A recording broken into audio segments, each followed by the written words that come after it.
Hai, selamat datang kembali di channel Sebuah Tanda Tanya. Hari ini kita akan membahas tentang e-tilang yang meningkatkan pendapatan hingga 2000%. Kalian pernah mikir nggak kalau ada yang ditilang itu bukan cuma soal bayar denda, tapi ada uang yang akan masuk ke kas negara. Dan belakangan angkanya makin gila. Jadi hari ini ayo kita kulik bareng-bareng. Bagaimana sih e-tilang menjadi salah satu sumber pendapatan yang makin nendang? Adapun data lonjakan e-tilang di tahun 2025 ini dari Januari sampai September berhasil merekam 8.335.6092 pelanggaran dibanding bulan Januari hingga Agustus tahun sebelumnya yang cuma sekitar 1 jutaan. Dan ini berarti lonjakannya sekitar 387%. Validasi pelanggarnya naik jadi 2 juta orang. Dan ini berarti persentase yang naik adalah 294%. Dan yang telah dikonfirmasi menjadi 480.000 kasus dan naik sekitar 586% juga. Semua itu langsung berdampak ke denda yang dibayarnya dan membuat pendapatan negara bukan pajak ini ikut naik tajam. Menurut Kompasiana, tilang itu sekarang seperti mesin ATM baru bagi negara kita. Bukan orang yang ingin setor, tapi yang keliru aturan. Sistem e-tilang ini ditargetkan bisa merekam 120 juta pelanggaran setahunnya. Bayangin aja, pelanggaran ringan misal nih, nggak nyalain lampu sein, nggak pakai helm, bisa dikumpulin jadi cuan yang gede banget. Tapi ini juga jadi dilema.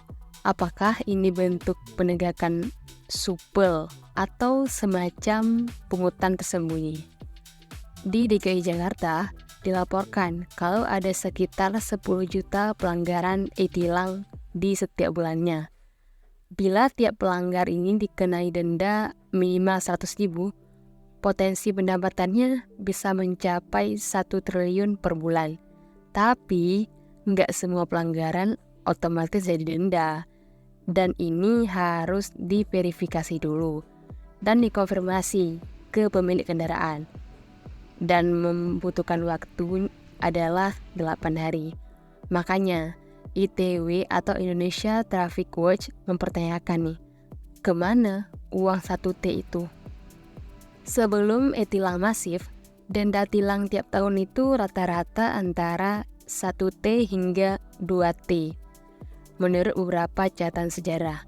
Tapi catatan resmi dari Kemenke menunjukkan kalau pendapatan negara bukan pajak dari denda tilang bisa turun drastis selama masa pandemi. Misalnya aja, tahun 2021 realisasinya cuma 224 miliar. Lalu 222 jadi 218 miliar. Dan ini jadi turun banyak. Jadi ada masa naik dan juga ada masa turun. Tergantung aktivitas masyarakat, pelaksanaan tilang, dan sistem tilang yang dipakai. Dan apa sih yang berubah? Jadi penerapan e-tilang nasional presisi yang dikencarkan di banyak provinsi. Adanya kamera statis dan mobile yang tersebar luas. Adanya integrasi sistem penegakan digital.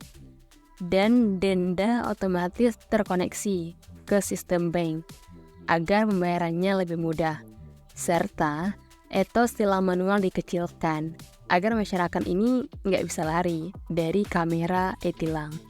Tapi nggak sedikit juga nih yang ngoceh. Kok tilangnya terlalu banyak? Atau informasinya muter-muter, uangnya kemana? Jadi ITW mempertanyakan nih transparansi pengelolaan dana tilang 1T di Jakarta. Orang-orang bertanya, apakah tujuan utama tilang ini untuk keselamatan atau semata-mata pendapatan? Dan apakah dana itu dipakai untuk keperluan lalu lintas atau cuma lenyap di kas umum aja? Dan para kritikus juga bilang, naiknya denda ini bukan berarti pengendara akan jauh lebih tertib kalau sosialisasi dan penegakan di lapangan dilaksanakan dengan kurang konsisten. Kepolisian juga bilang, lonjakan tilang lewat e-tilang ini adalah bukti efisiensi dan digitalisasi penegakan hukum. Menurut PMK 100 tahun 2024 dari Kemenkeu, ada regulasi khusus tentang penyetoran dan pencatatan PMBP dari denda tilang ini.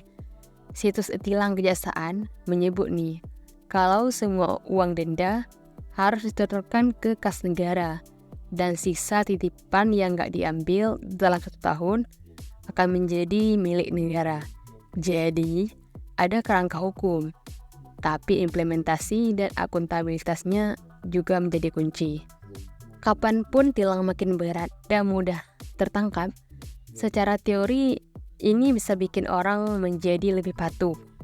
Tapi dalam praktiknya, banyak yang malah menyiasatinya. Misal nih, mencabut plat nomor, memakai plat palsu, atau meredupkan kamera. Jadi ada dilema juga. Ada penegakan keras dan kepatuhan meningkat. Tapi boleh jadi ada adaptasi negatif dari masyarakat. Agar tilang ini lebih fair dan efektif, perlu dilakukan beberapa kegiatan, yaitu perlunya transparansi publik, perlunya evaluasi terus sistem e-tilang nasional, perlunya edukasi masyarakat, dan harus adanya sinkronisasi antara Polri, Kejaksaan, dan DPR. Dan yang paling penting, harus adanya audit independen terhadap dana tilangnya.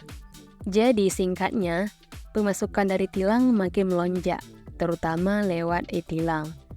Ada data kenaikan di tahun 2025, yaitu sebanyak 387%. Dan potensi di Jakarta ini mencapai 1 T per bulan. Tapi banyak pertanyaan, kemana uang itu? Apakah efektivitasnya nyata? Dan solusinya ada beberapa, yaitu transparansi, audit, edukasi, dan regulasi yang kuat. Terima kasih telah menonton video ini. Jika kita ingin berdiskusi lebih lanjut, jangan lupa tinggalkan komen di kolom komentar ya. Dan jangan lupa like, subscribe, dan share. Bye-bye.